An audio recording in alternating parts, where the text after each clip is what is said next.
గురుగారు, కౌసల్య సుప్రజ రామ అన్న శ్లోకం మన వెంకటేశ్వర సుప్రభాతంలో చూస్తాం.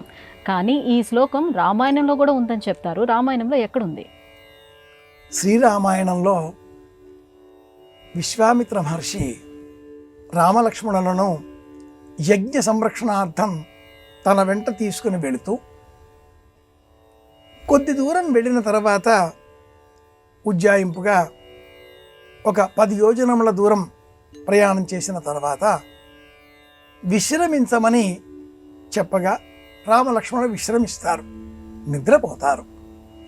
వారిని మేలుకొలిపే నిమిత్తమై విశ్వామిత్రుడు శ్రీరామాయణం బాలకాండ 23వ సర్గలో మేలుకొలుపుతాడు.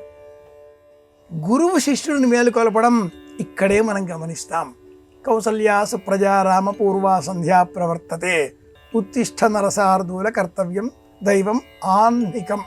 మధ్యాహ్నం చేసేటటువంటి క్రియలకు కూడా వేళ అవుతుంది నాయన, లేవవలసింది.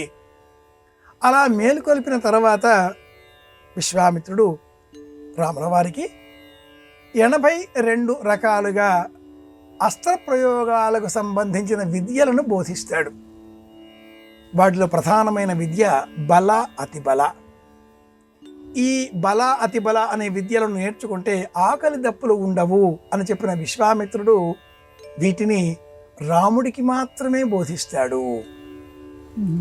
ఈ శ్లోకం ఇదే శ్లోక ఛాయలో ఉండేటటువంటి శ్లోకం 35వ సర్గలో కూడా మళ్ళీ వస్తుంది.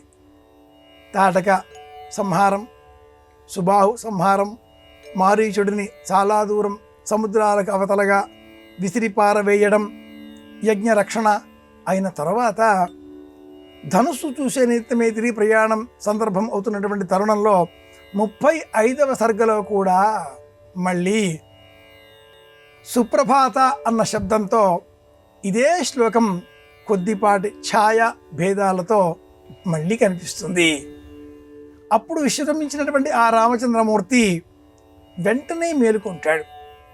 ఈ రెండవసారి 35వ సర్గలో శ్రీరామచంద్రమూర్తికి విశ్వామిత్రుల వారు 49 రకాలుగా ప్రయోగించిన ఆ బాణాలను ఎలా ఉపసంహరించుకోవాలో సవివరంగా తెలియజేస్తాడు. మళ్ళీ రాముడికే చెబితే రాముడు గురువు అనుమతితో తమ్ముడైన లక్ష్మణుడికి బోధిస్తాడు. ఇలాంటి అరుదైన సందర్భం మనం శ్రీరామాయణంలో 23వ సర్గ మళ్ళీ 35వ సర్గలో చూడవచ్చు. బాలకాండలో ఈ సందర్భాలు మనకు ఉంటాయి. అయితే ఎవరో ఒక మహానుభావుడు కలియుగ ప్రత్యక్ష దైవం శ్రీ వెంకటేశ్వర స్వామి వారిని స్తోత్రం చేస్తూ స్వామివారికి సంబంధించిన సుప్రభాతం అనేటటువంటి శ్లోకాలను రచించేటటువంటి తరుణంలో మకుటంగా కౌసల్య సుప్రజారామ అనేటటువంటి ఈ శ్లోకాన్ని ముందుగా స్వీకరించి ఉన్నాడు.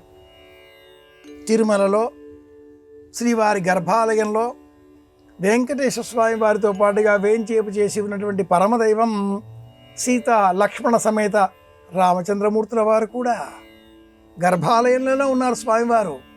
కనుక ఈ సుప్రభాతం వెంకటేశ్వరుడితో పాటుగా సర్వజనులకు కూడా ఆమోదయోగ్యమైనటువంటి ద్వైతాద్వైత విశిష్టాద్వైత మార్గ విభేదాలు ఏవీకి లేకుండా సమస్త జనులకు కూడా నిర్ద్వంద్వంగా మరొక ఆలోచన లేకుండా ఆమోదయోగ్యమైన పరమదైవం రామచంద్రమూర్తి కనుక ఆ శ్లోకంతో సుప్రభాతాన్ని ప్రారంభించి ఉత్తిష్టోత్తిష్ట గోవింద ఉత్తిష్ట గరుడధ్వజ ఉత్తిష్ట కమలాకాంత త్రైలోక్యం మంగళం కురు మాత సమస్త జగతాం మధుకైట భారే. ఇట్లా పోతుంది ఈ స్తోత్రం. ఇది విషయం.